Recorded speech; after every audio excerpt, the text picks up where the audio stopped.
പ്രിയമുള്ളവരെ, വചനജ്വാല 1804 ദിനത്തിലേക്ക് പ്രവേശിക്കുന്ന ഇന്ന് 2026 ഓഗസ്റ്റ് 9 ഞായറാഴ്ച എല്ലാവർക്കും ഏറ്റവും സുന്ദരമായ ഒരു സുപ്രഭാതം ആശംസിക്കുന്നു.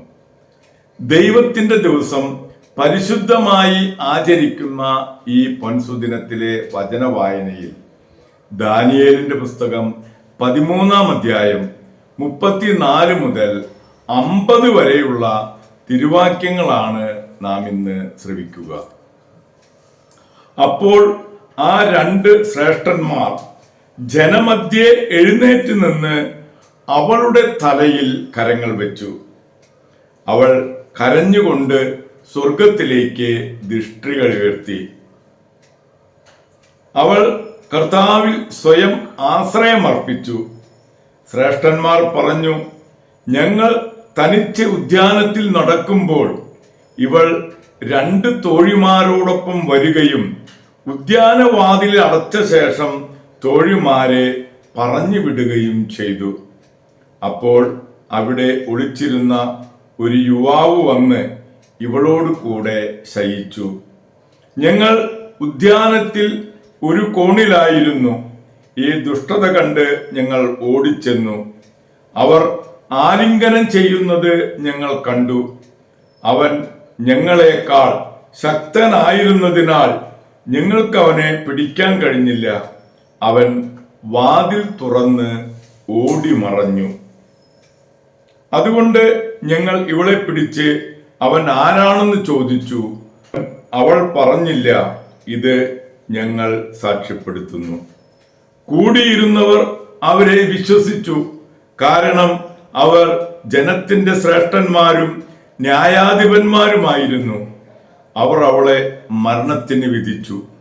അപ്പോൾ സൂസന്ന അത്യുച്ചത്തിൽ നിലവിളിച്ചു, ദൈവം, നിത്യനായ ദൈവമേ, രഹസ്യങ്ങളെ വിവേചിക്കുന്നവനെ, വസ്തുക്കൾ ഉണ്ടാകുന്നതിന് മുൻപ് തന്നെ അവയെ അറിയുന്നവനെ, ഇവർ എനിക്ക് എതിരെ കള്ളസാക്ഷ്യം പറഞ്ഞ് എന്ന് അങ്ങേക്കറിയാമല്ലോ. ഞാനിതാ മരിക്കാൻ പോകുന്നു. എങ്കിലും എനിക്കെതിരെ ദുഷ്ടതയോടെ ആരോപിച്ചിരുന്ന കാര്യങ്ങളിലൊന്നും ഞാൻ ചെയ്തിട്ടില്ല. കർത്താവ് അവളുടെ നിലവിളി കേട്ടു. അവൾ കൊലക്കളത്തിലേക്ക് നയിക്കപ്പെട്ടപ്പോൾ ദാനിയേൽ എന്നു പേരുള്ള ഒരു ബാലന്റെ പരിശുദ്ധമായ ആത്മാവിനെ കർത്താവ് ഉയർത്തി. അവൻ ഉച്ചത്തിൽ വിളിച്ചു പറഞ്ഞു, ഇവളുടെ രക്തത്തിൽ എനിക്ക് പങ്കില്ല. ജനം അവന്റെ നേരെ തിരിഞ്ഞു, നീ എന്താണ് പറഞ്ഞത്?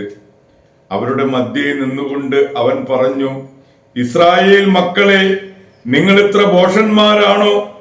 നിങ്ങൾ വിചാരണ നടത്താതെയും വസ്തുതകൾ ഗ്രഹിക്കാതെയും ഒരു ഇസ്രായേൽ പുത്രിയെ നിങ്ങൾ ശിക്ഷയ്ക്ക് വിധിക്കുന്നുവോ? വിചാരണ സ്ഥലത്തേക്ക് മടങ്ങുവിൻ.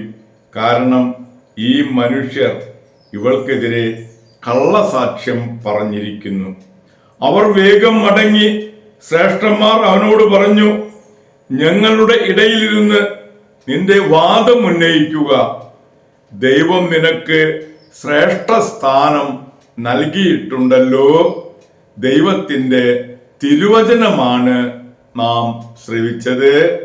പ്രിയമുള്ളവരെ, ആഗോള കത്തോലിക്ക സഭയിൽ ഇന്ന് വിശുദ്ധ എഡിത്ത് സ്റ്റെയിൻ എന്നറിയപ്പെടുന്ന കുരിശിന്റെ സിസ്റ്റർ ബെനഡിക്തായെ അനുസ്മരിക്കുന്ന പൊൻസുദിനമാണ്. ബ്രസ്ലാവിലെ യഹൂദ കുടുംബത്തിൽ ജനിച്ച എഡിത്തിന്റെ 2-ാം വയസ്സിൽ പിതാവ് മരിച്ചു. ചെറുപ്പം മുതൽ പഠനത്തിൽ വളരെ മിടുക്കിയായിരുന്നു.